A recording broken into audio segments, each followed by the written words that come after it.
When any one member of the family goes through a concussion or a brain injury or a stroke or some sort of major injury, it actually affects everyone in the family. This is true for anything, but especially for brain injuries. And so today we have a story from Allison Moir-Smith. She's going to share her personal experience as a mom going through her concussion and how it affected everyone in her family. There is always hope, and you are not alone. Hi, I'm Cristabelle Braden, and this is my brain injury podcast, Hope Survives. Here we share information, education, and support for the brain injury community.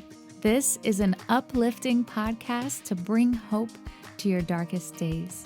As a survivor of traumatic brain injury and multiple concussions, I know what it's like to struggle to find hope.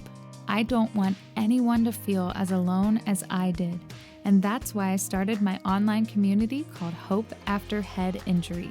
This podcast is an extension of that, and I'd love to invite you to join along as we explore the realities of life with brain injury, with messages of encouragement, interviews with doctors and professionals, and survivor stories.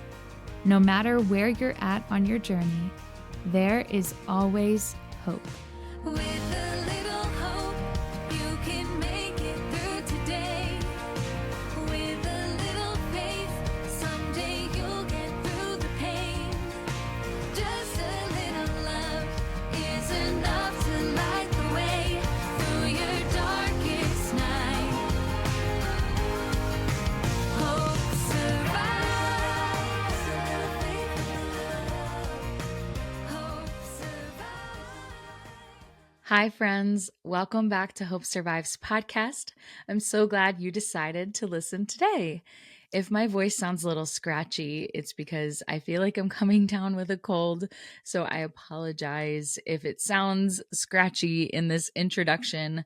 It will not sound that way in the interview. We actually recorded it a couple weeks back. So no fret there.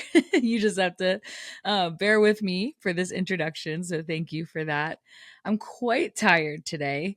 And I've said this before on the podcast, but guys, for those of us with brain injuries, do any of you also feel like if you get any other kind of cold or any kind of sickness, it just flares up your brain injury symptoms even more? So I'm a little cognitively worn out. So full disclosure, this is take number 8 of the intro. I'm looking at Cristabelle, take 8, right in front of me, because I kept starting and stopping it because I kept mixing up my words and I kept being overwhelmed or my voice got too scratchy and I was like, that sounds bad. And so this is my 8th try at this. And for those of you listening, guys, sometimes it takes 8 tries to finally get one that works. I'm at least hoping this is the one that works. I told myself, calm down, you can do this one word at a time. But it's really easy to compare ourselves to others. And so if you're listening to this and you're like, wow, she always sounds put together. Well, number 1, we get multiple takes. And number 2, editing is a thing. Sometimes I will have to edit things out. So just keeping it real with y'all today. I'm also quite tired because it is towards the end of my day today. Normally I try to do recordings earlier in the day, but the day got ahead of me and this is my only opportunity to record this if I want to get the episode out this week. So, it's that delicate balance between resting when you're tired, but also mustering up the energy to get through kind of what you need to get through, which we talked about a bit last week with Patty's episode. We talked a lot about energy and resting. And we posted a clip on Instagram that seemed to resonate with a lot of you. The section that we talked about how sometimes in the morning, your brain battery will start out at 50%. And it's not always the same every day. And so to be kind to yourself as the ups and downs through your brain injury recovery, I hope to repeat that and encourage you with that here today. I also want to thank you for your response to our announcement about our new nonprofit. Guys, it's finally happening. I'm so grateful. This is kind of our soft launch, if you would put it that way. We're doing a holiday fundraiser. So if you're listening to this episode towards the end of 2024, we are still running the fundraiser through December 31st. So if you are in a position to donate, we would be so, so grateful. Every dollar counts. If you are not in a position, we completely understand. We'll ask that you would partner with us in prayer, that you would share it with those around you if you've been blessed by the podcast, by our online support groups. And also, we have a testimonial form that you can fill out. I would love to hear from you if this podcast has encouraged you in any way. We are hoping to collect some testimonials here at the end of the year to be able to share the work of Hope Survives and why we're doing what we're doing. Now, I can't share all of the details yet, but one of the major things that we are planning to do and part of our mission statement is to support brain injury survivors and their family members. It's so important that we have programs for family members because a lot of times they get left behind. And the brain injury really affects everyone. So one of our goals in our nonprofit is to be able to provide resources for families as a whole, to be able to heal together towards wellness, emotional health, physical health, mental health, and spiritual health, that we provide help and resources in all of those areas. And I'm just really grateful for the story of Allison. Allison Moir-Smith is our guest today. And I can't wait to share with you guys her story. So she is the founder of the Concussed Moms Support Group, and she is also an artist. Art has been a huge part of her recovery journey. And so she is going to share with us some of her journey, and whether you are a parent or not, her strategies are really helpful. Guys, she shared a strategy about the grocery store shopping that blew my mind on how to organize your list for the grocery store. Like, I had never thought of it that way. And so whether you're a parent or not, you are going to be able to get encouraged. She shares so many practical things, so many encouraging things. She's awesome. I'm so humbled to have gotten the chance to talk to her and to have this conversation with Allison. So as we are wrapping up our intro here, I just want to thank you again for being a listener and for supporting us as we're starting our nonprofit, and just for being part of our community. I am just so grateful. I hope you all have a Merry Christmas and a Happy Holidays. We only have a couple episodes left here at the end of season 3, and I'm just really, really glad to have you here listening. So without further ado, let's get into this episode with Allison. And thank you so much for listening to Hope Survives podcast. Hope survives. Hope survives.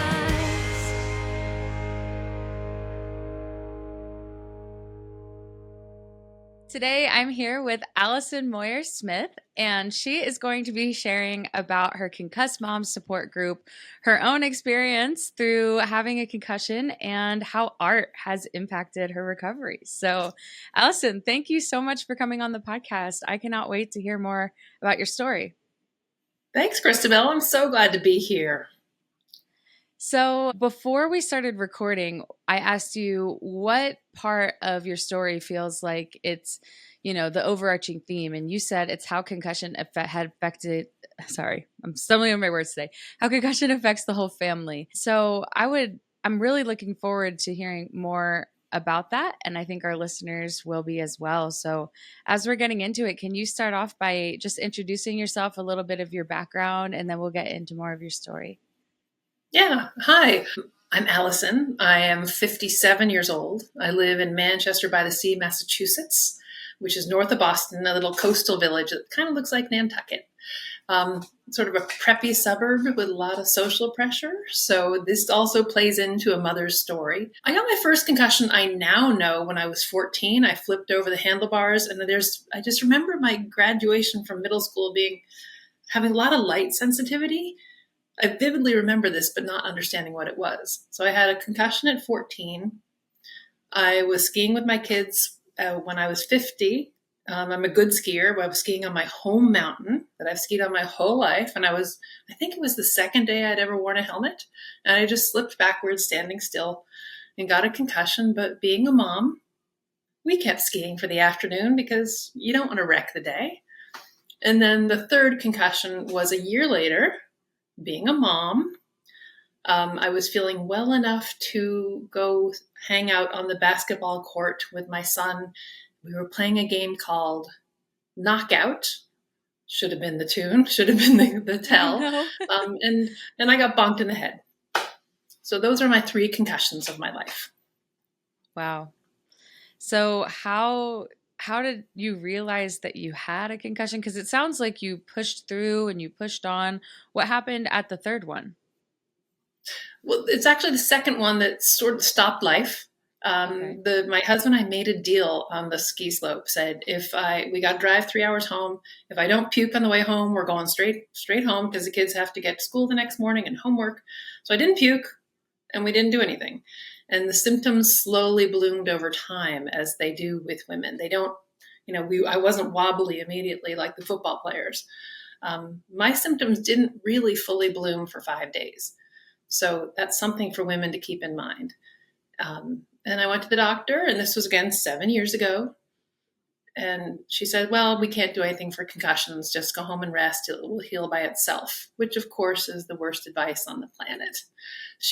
I have stayed with this doctor, and she finally got a little mad at me this year going, okay, I got it. I've got a whole team of concussion people to help people now. But back then she had nothing to offer me.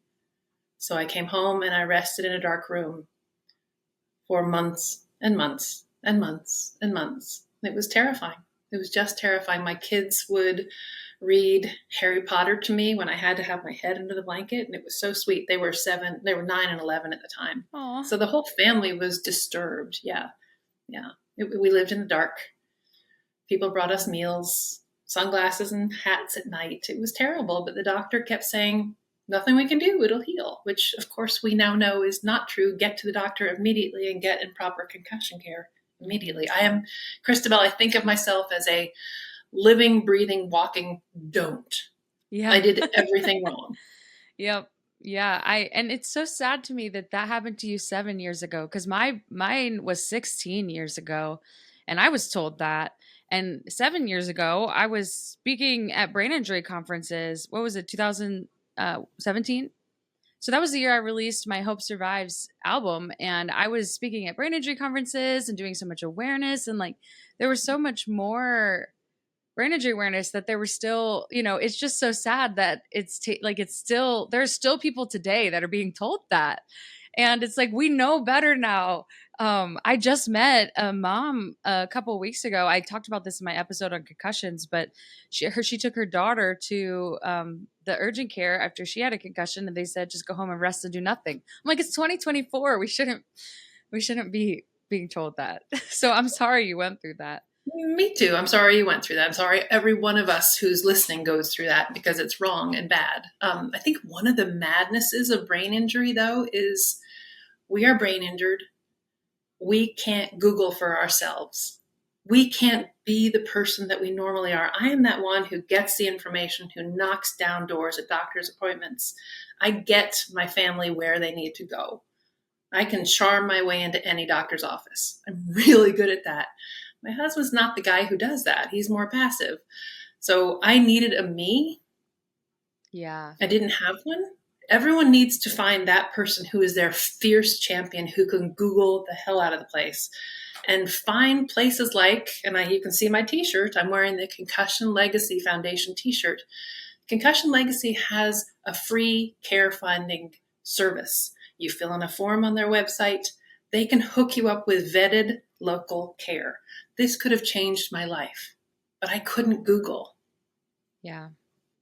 And you had no reason to think that you weren't doing what you were supposed to, because you were told rest in a dark room.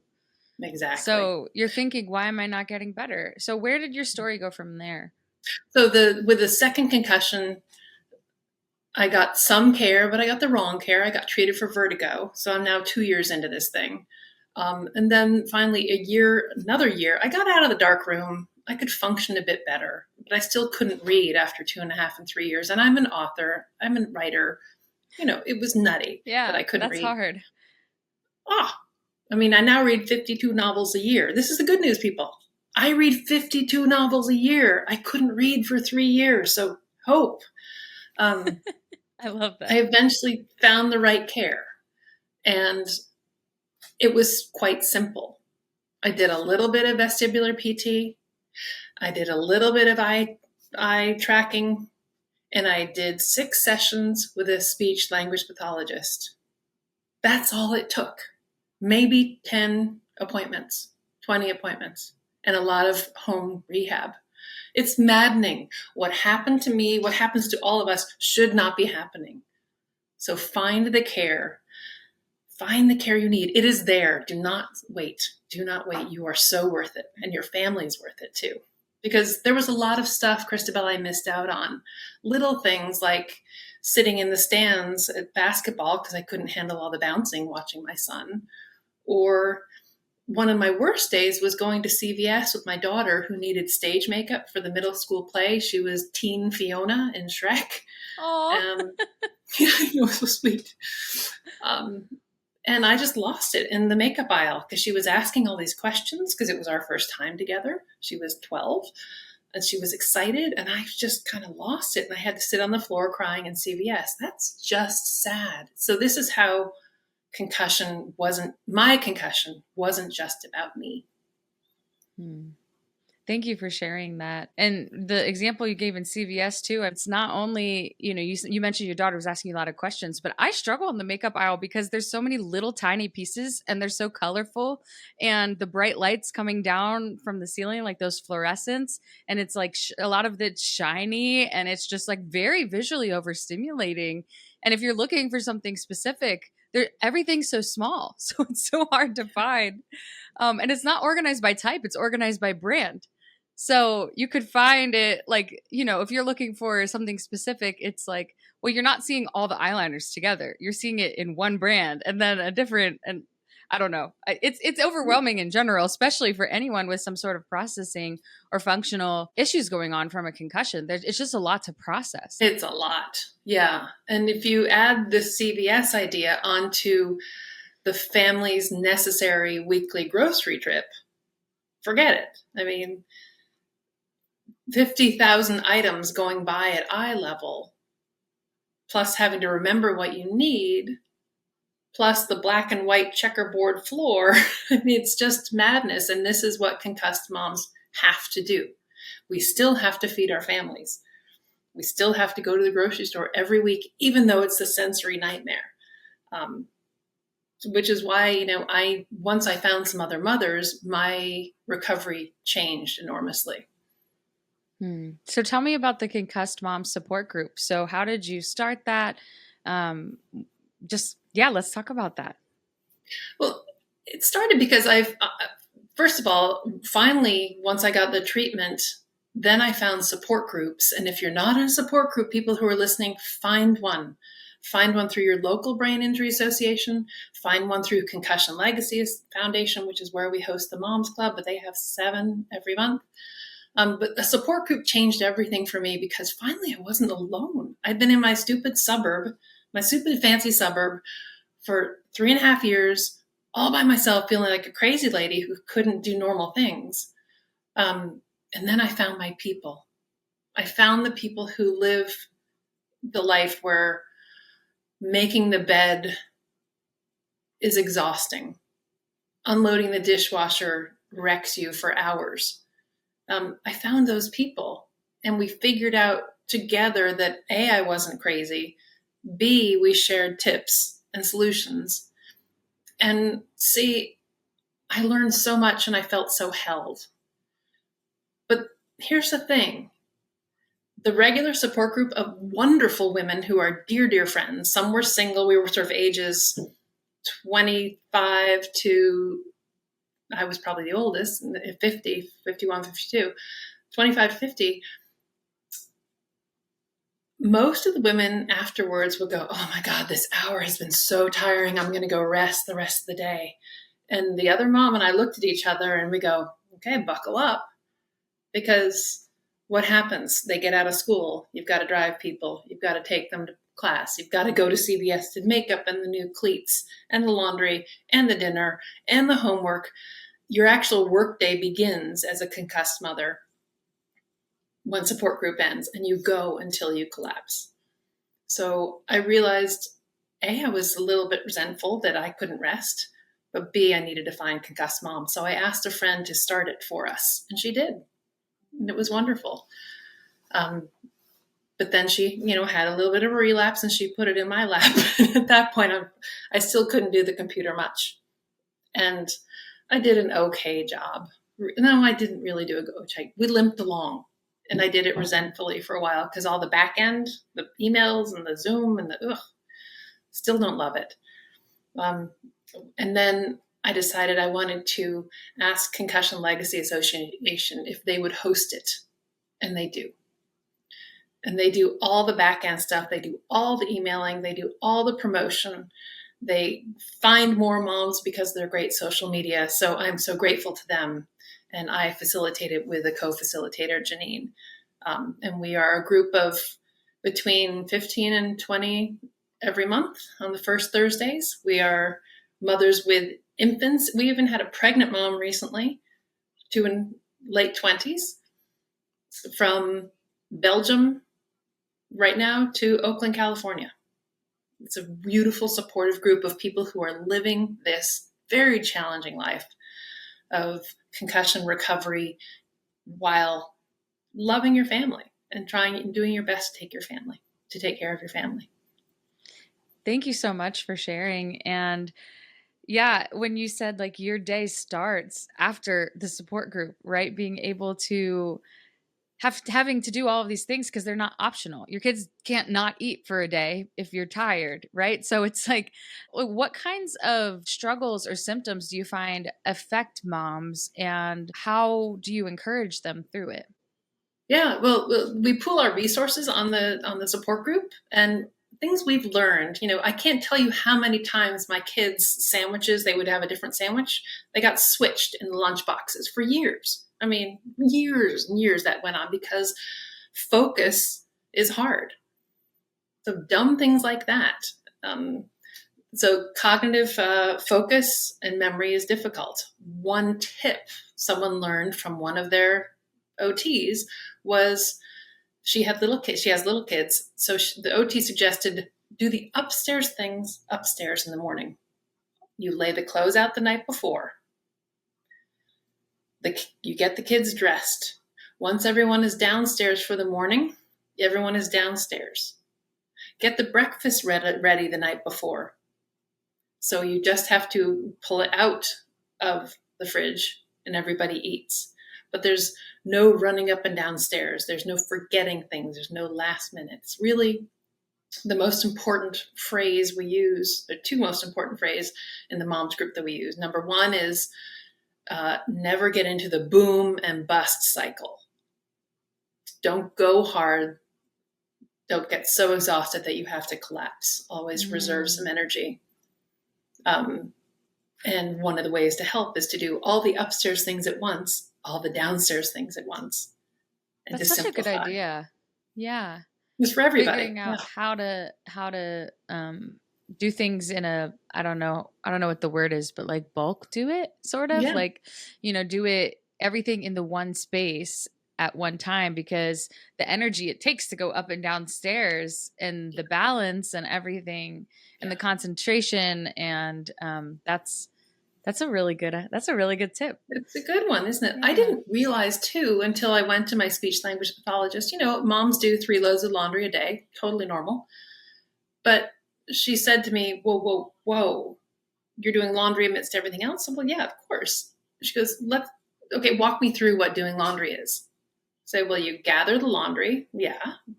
And then she goes, then you walk it down from the upstairs to the basement. Then you put 1 load in. And then you have to go upstairs and you do more stuff in the kitchen. And then you go downstairs again and you switch it over and you put another load in, having to try to remember all this. So the physical and cognitive effort of 3 loads of laundry and then hauling it back upstairs again. And here's the worst part. The worst part is the sorting. The cognitive drain of sorting 4 people's laundry is torture. And yet it still has to be done. Or you outsource that to somebody else. Or I've also heard of other families who make a game of sorting laundry, where they have the big double bed and they sort, here, let's throw them, the boys over this way and the moms over this way, so the kids make a game of it. But the cognitive work it takes to run a family, to have the creativity to make a game out of sorting laundry is incredible with a concussion concussion recovery.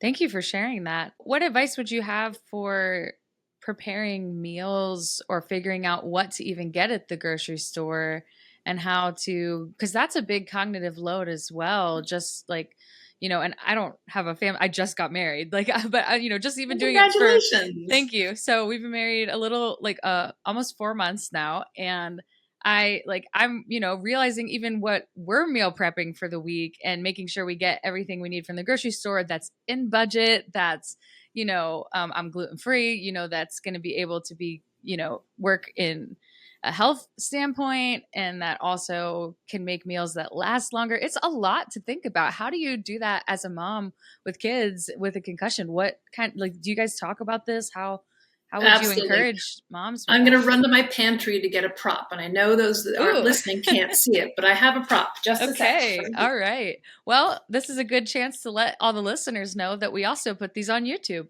So if you prefer to watch videos, I know some people prefer to listen while they're driving or doing things around the house, but we also do have the video on YouTube. So for our YouTube watchers, for our listeners, just describe it.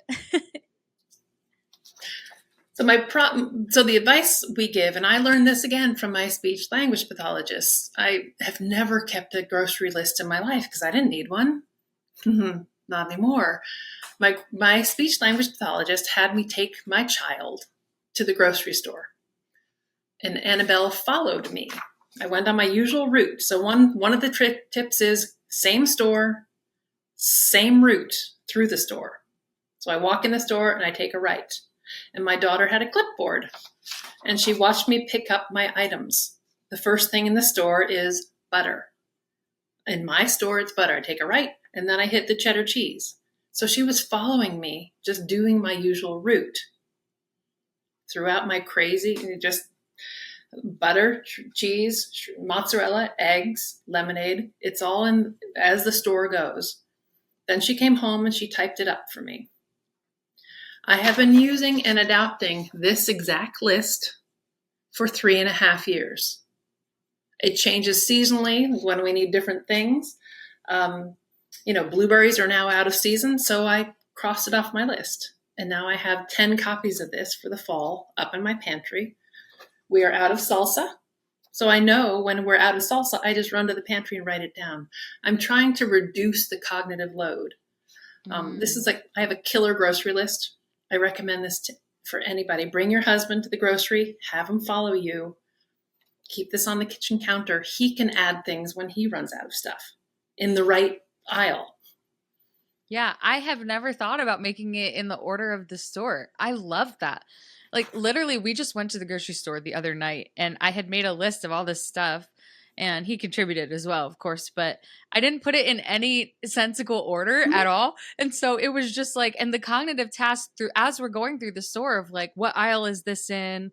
Oh, I forgot that. We have to go back for that, and it was fine. Our list was not that long because we only have 2 people. But it was, I just had that experience this week, and I never thought about, let's put it in the order as it goes in the store. And let's also always go to the same store and always take the same route. That's so good, because the one grocery store could have stuff in a completely different spot than the other one.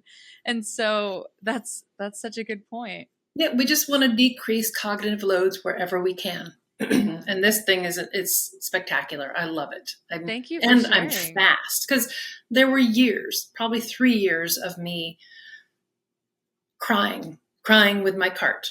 And everyone who's listening has experienced this. But you still have to make it. You have to do it. Yeah. But or you don't have to, but you're so cognitively impaired that you can't think, oh, I could ask my husband to go to the grocery. I mean, that's the problem with brain injury is when I was 50 with that skiing concussion, I had just put on I'm a therapist by trade, and I'm working full time and all things. I'm back to normal, people. I'm back to a different normal. But right after the concussion, after the skiing, I had probably the day or two before the ski accident, I had just bought Google Ads, and so which were going to increase my business. And so there I am underneath the blanket with my sunglasses and baseball hat on, fretting, going, oh no, every day that goes by, I'm losing money. Every day that goes by, I'm getting clicks that I can't respond to. Every day I'm losing money. It took me 4 months and $4,000 wasted for me cognitively to go, oh, I should just ask Jason.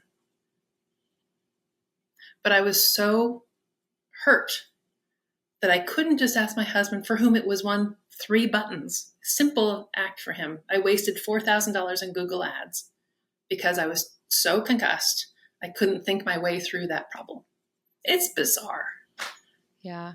Especially if it's things that you're used to handling beforehand. You just think I can somehow figure my way through this. And I can't even imagine the pressure that you feel as a mom because, I had my brain injury pediatric. So like I had a mom taking care of me through mine, but like I wasn't able to take care of myself. And I, felt very like overwhelmed all the time by that.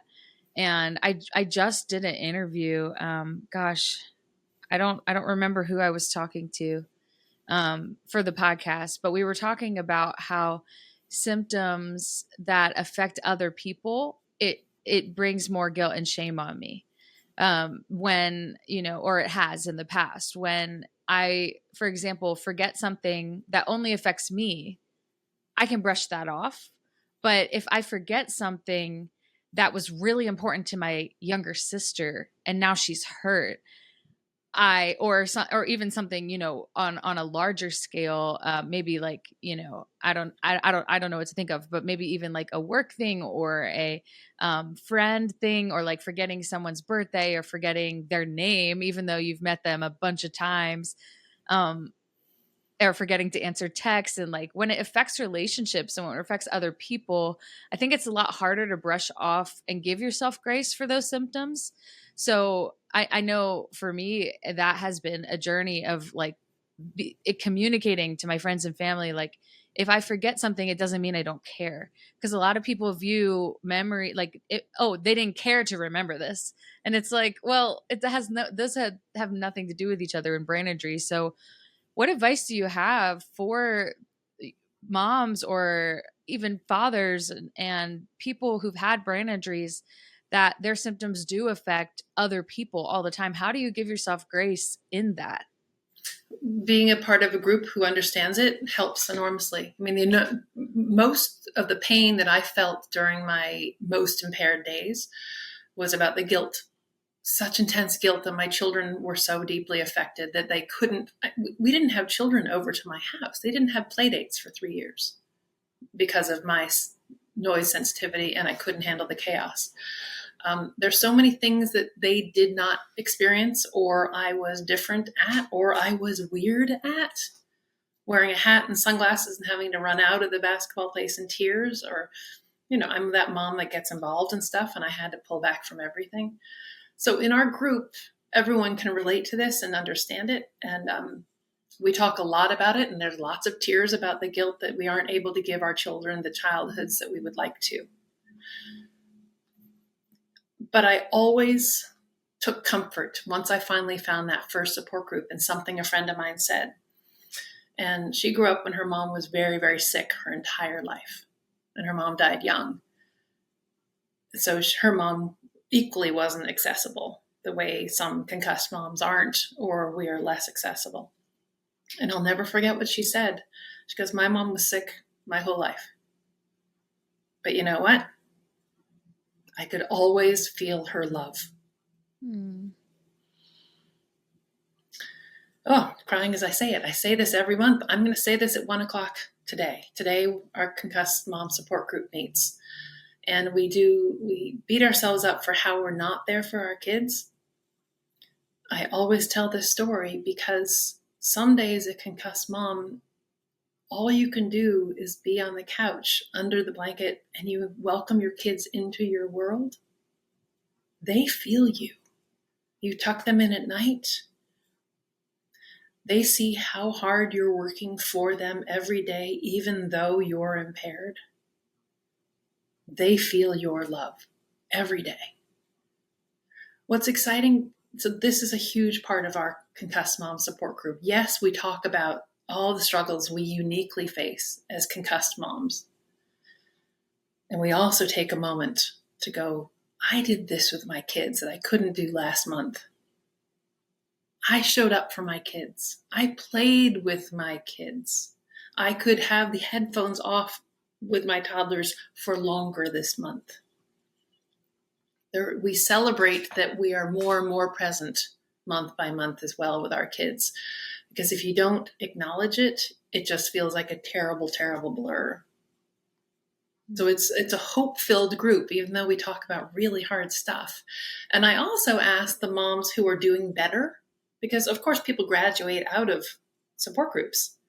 And I ask some of them to come back so they can share their hope. They can share, hey, a friend of ours, Mallory, she had a whole day where she took her kids. Now, when I met Mallory a year and a half ago in the support group, she was in hat and sunglasses and miserable. Last month, Mallory took her kids to an indoor rock climbing place. She drove herself and a girlfriend and 3 kids in her car for an hour and a half each way. They went rock climbing. They went out to lunch. They went to a bookstore to buy kids' books. She came home. Triumphant day. I've seen that healing happen before my eyes. Thrilled for her. Thrilled for everybody. That's beautiful.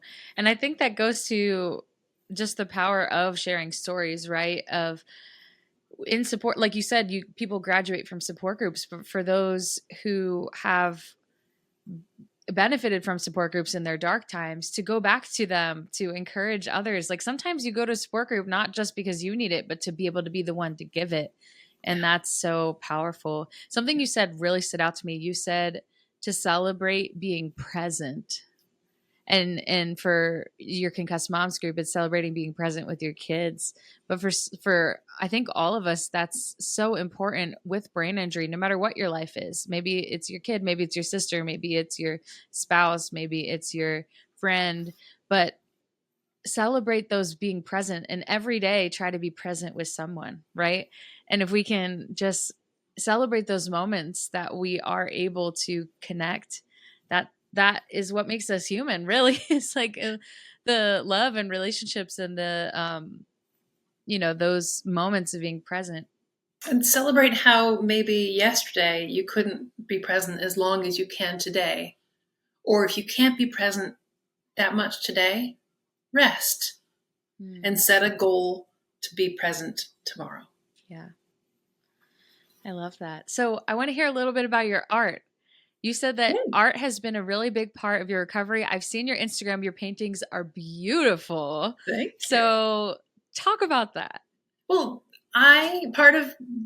in my first session with my speech language pathologist, she said, what do you like to do? And I said, well, I like to bake. And she goes, well, I'm going to be having you do something 5 times a day, so that's not an option.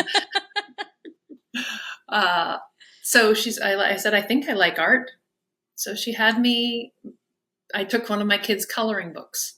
She said, get a coloring book. And we had one lying around. And I put out watercolor paints. And for 5 times a day, for 15 minutes, I filled in the little boxes with watercolors. You can see it on my website. I have videos on my website, Concussion Recovery Art. You can see my story. So really ugly. And I couldn't do a whole page. I could do a little section for 15 minutes. But what I noticed was we were training my nervous system to calm down. And silently being with color 5 times a day calmed my system.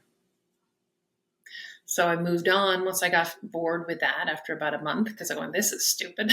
Finally got tedious. And I started playing with watercolors, and I did little florals. And I painted watercolors for about a year.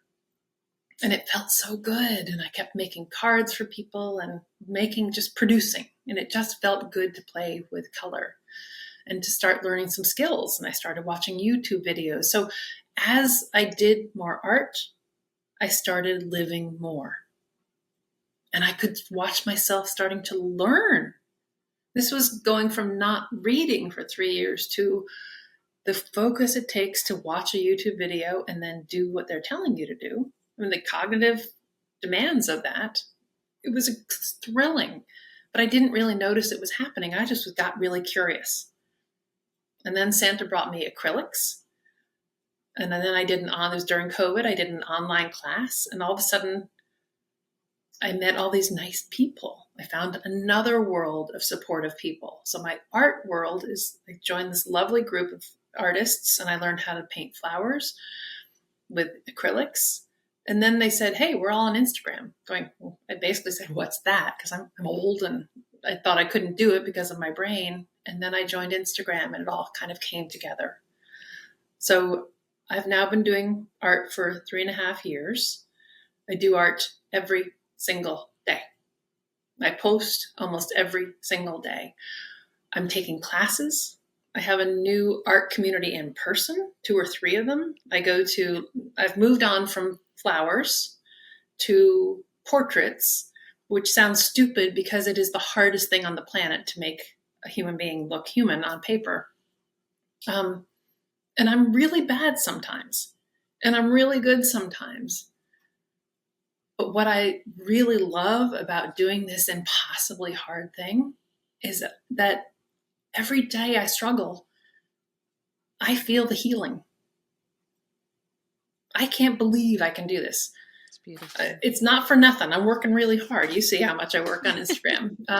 But God, my brain is back. It's back. I can't believe this. I had given up. Yeah, I love that. Well, music was a big part of my recovery. I mean, I started writing songs after my brain injury, and I never did it before. And I love how you said, like, some days I'm like really bad and some days I'm really good. And I feel like creativity is so much more about the process than it is about the result. Like, if you're focused on the result, if I'm sitting here like, I want to write a #1 hit song, I'm going to have a terrible time. But if I'm just like enjoying the chords and singing and just being in the moment, like that process of creativity, that's what's healing. It's the process. And that's the joy is in the process of it, and in your brain experiencing the senses and the different parts of the artistic expression. There's something about creativity that just makes you feel a little bit more alive, I think. Yeah. We're building all those new neural pathways every day, in the struggle, in the failure, in the successes, in the community. It's amazing. So I never expect to be an artist. Never. Do I sell anything? Barely. Is that important? No. It's the daily. I already did my 20-minute drawing this morning. I'm just, woo, it's done. I mean, I feel so happy. It's 11 o'clock in the morning and I'm done with my art, but that means I can just do more if I can find more pockets of time.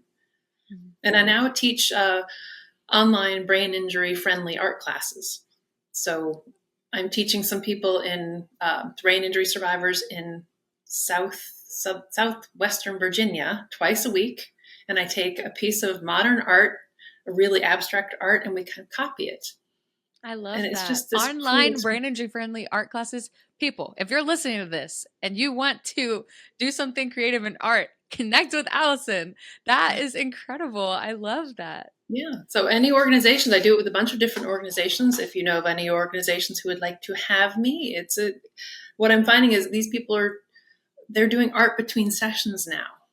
They're having this same nervous system relaxation that I get through my art, that you get through your music.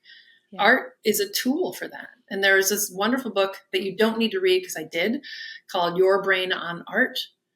But what it shows is that 5 minutes a day, if you just doodle You make a circle on a page. Make a circle on a page. Doodle mindfully within that circle for 5 minutes. Set a timer on your phone. You're going to feel so much calmer. Mm. The circle is important, and just doing it without criticism and judgment is important. It doesn't have to be pretty. I've got lots of ugly mandalas, but do I feel better every time I do art? I might feel frustrated, but I feel better as a human being. Thank you so much for sharing that. That's so beautiful. So, okay, we're coming towards the end of our time here. So, to wrap it up, I got a couple questions. Number one, how would you say that your family has grown as you have learned how to give yourself grace and handle your and recognize what's going on with your concussion? How did that affect your family? Because we talked about some of the hard parts, but how did it affect them when you started to like own it and figure out what was going on? My family, I interviewed them to give a keynote speech at the Brain Injury Association of Massachusetts, and I did a presentation called The Concussed Family. All three of them told me what made this very frightening, dark time in our family helpful was the fact that I laughed at myself. I would say something stupid, mostly at night, and I still get a little word salady at night. I still have symptoms. I still get tinnitus when I'm tired, and I still get word salady when I'm tired. But when the family I would laugh at myself for saying something ridiculous. Like once we were making s'mores while we were camping, and I was telling my kids, "Oh, you guys have been so great. You've been so patient with me. You know, you're used to a highly verbal graham cracker." What I meant to say was a highly verbal mother. Uh-huh. So once we just laughed our butts off that I was the highly verbal graham cracker, that helped them. Because my son, who was younger, said it was scary for him. He was 11, 12, 13. It was scary for him to be seeing highly verbal mother say weird things. And I did it a couple nights ago. The dog, I said, "Yeah, the dog's been sleeping on the table." It was 9:30 at night. He goes, "Oh my God." So it's now just part of our family culture that when I say dumb things, we laugh and it's more fun. Mm-hmm. That helped them. Oh, that's sweet. I'll just, before we move on, laughing at myself, not falling apart in tears at the despair, which of course I felt. It was horrifying to say highly verbal graham cracker. It was disturbing to my brain and self-esteem and ego. It was horrible. But that I didn't, in front of my family, go down that dark route, but instead go, "Oh my God, highly verbal graham cracker," that helped my family be less disturbed, even though they were disturbed. Yeah. Oh, well, thank you for sharing that. And then what encouragement would you have to parents who have listened to this episode? What's any just encouragement you would have to them, parents going through brain injury? Find your people. It's really important to have friends, because the people in your hometown, the normal parents who are going to the sports events and the plays, who are in my town going to the parties. I have a very social town. Don't want to go to a cocktail party. You couldn't pay me to go chit chat with them anymore. I don't care. But you have to tolerate the left out feeling as well. So there's so much that comes with a suburban family life that you cannot participate in. So to find some people who are, who understand the loss that you have to experience is helpful. But really the other important thing is your kids feel your efforts. Your children can always feel your love. My children never felt unloved. They are not screwed up. They are not screwed up.